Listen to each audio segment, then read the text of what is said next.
Hi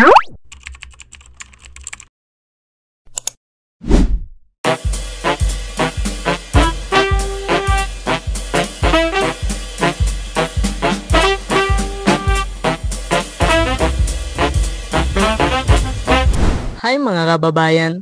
Ako nga pala si Sugar Alex Salario and welcome to my channel. Today, we're diving deep into the world of good governance here in the Philippines.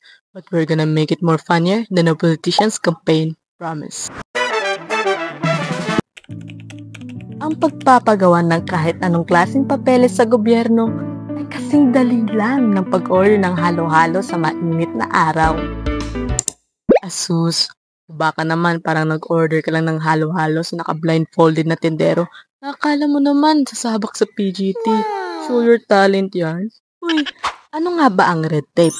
According to the Britannica Dictionary, it is a series of actions or complicated tasks that seem unnecessary but that a government or organization requires you to do in order to get or do something. Ito yung mga steps or complicated na gawain na parang ang daming arte at hindi naman talaga kailangan pero pinapagawa sa iyo ng gobyerno o isang organisasyon para makuha mo yung kailangan mo. Kumbaga, pinapahirapan ka lang para makakuha ng isang bagay. Bakit tayong mga Pilipino naghihirap dito? In the 2000s, pahirapan ang mga Pilipino sa pagkuha ng mabilis at maayos na serbisyo sa gobyerno. Halimbawa, para makapag-start ng business, kailangang dumaan sa 11 procedures at maghintay ng 48 days. Hindi pa kasama dyan ang business permit sa mayor's office at pagkuha ng resibo. Dahil dito, pang 126 ang Pilipinas sa ease of doing business sa report ng World Bank noong 2007. Sobrang tagal ng proseso sa lahat ng ministries, kaya maraming naghahanap ng illegal na paraan para mapabilis ang proseso. Sanay na ang mga public servants sa bribe at humihingi pa sila. Common din ang paggamit ng fixers na nagpapabilis ng transactions kapalit ng bayad. Dahil dito, hindi makakolekta ang gobyerno ng sapat na revenue at nadidismaya ang mga citizen sa sobrang red tape. Kaya noong 2007, ipinatupad ng gobyerno ng Pilipinas ang Anti-Red Tape Act para labanan ang corrupt behavior at pagandahin ang frontline public service na ino-offer nito sa mga citizen. According to Center for Public Impact about the Anti-Red Tape Act in the Philippines, noong June 2007, ginawa ang Anti-Red Tape Act o ARTA para labanan ang pahirap na proseso sa gobyerno. Goal ng ARTA, mas maging transparent at honest ang serbisyo. Pinasimple ang proseso at nilabanan ng corruption. Dapat 5 days lang ang processing sa simple transaction at 10 days sa complex. Hindi dapat sobra sa 5 ang pipirma. Naglabas ng IRR para klaruhin ang batas at inilunsad ang Citizen Charter. Ito ay document na nagpapaliwanag kung paano makakuha ng serbisyo, magkano babayaran, gaano katagal at sino ang responsible. Nagkaroon ng surveys para malaman kung effective ang Citizens Charter. Ang mga ahensyang walang compliance at mataas ang ratings, binibigyan ng Citizen Satisfaction Center Seal of Excellence. Kaya naman, sa ranking ng World Bank noong 2017, pang-99 ang Pilipinas sa ease of doing business. Mas maganda kumpara sa nakaraang taon.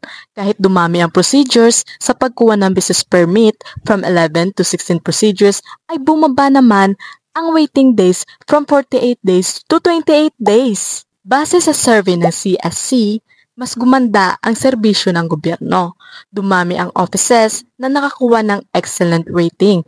Noong 2015, umabot sa 31.7% ang offices na may excellent rating. Pero anong gagawin natin? Kahit mayroon ng ganitong batas, ay may mga offices pa rin na nagbibigay ng napakaraming procedures para makumpleto ang proseso ng iyong dokumento. Una, maging kalmado at magalang. Importante na maging marespeto ka pa rin kahit kausap mo sila. Sa ganitong paraan, magiging helpful yan para maging cooperative sila at mas willing silang tumulong. Ikalawa, alamin ang proseso. Alamin mo yung mga requirements at kung paano ang process para alam mo kung ano ang dapat gawin at makita nilang seryoso ka. Ikatlo, magtanong ng maayos. Kung may hindi ka maintindihan, Magtanong ka ng maayos, humingi ka ng tulong para maintindihan yung mga susunod mong gawin. Ika-4, kumplituhin ang requirements. Siguraduhin mo na kumpleto at tama ang documents na pinapasa mo para iwas abala. Ika-5, mag-follow up. Kung matagal na, mag-follow up ka. Tawagan mo sila o bisitahin mo yung office. Tanungin mo kung ano na ang status ng papers mo. Ika-6, mag-report kung kinakailangan. Kung kahit anong gawin mo, delayed pa rin at feeling mong may mali, pwede kang magsumbong sa supervisor nila o sa mas mataas na authority. At ang panghuli, humingi ng tulong. Kung complicated yung process, pwede kang humingi ng tulong sa lawyer or consultant na may experience sa pag-process ng government papers. Tandaan, patience and being resourceful are key pagdating sa ganitong situation. Alright, let's wrap it up. This is the end of segment number 1. I hope na may natutunan kayo at na-entertain sa video kong ito. Sa muli, ako po si Sugar Alexis Celerio at kita-kits sa next video. Oops! Don't forget to like and subscribe to my channel. Bye!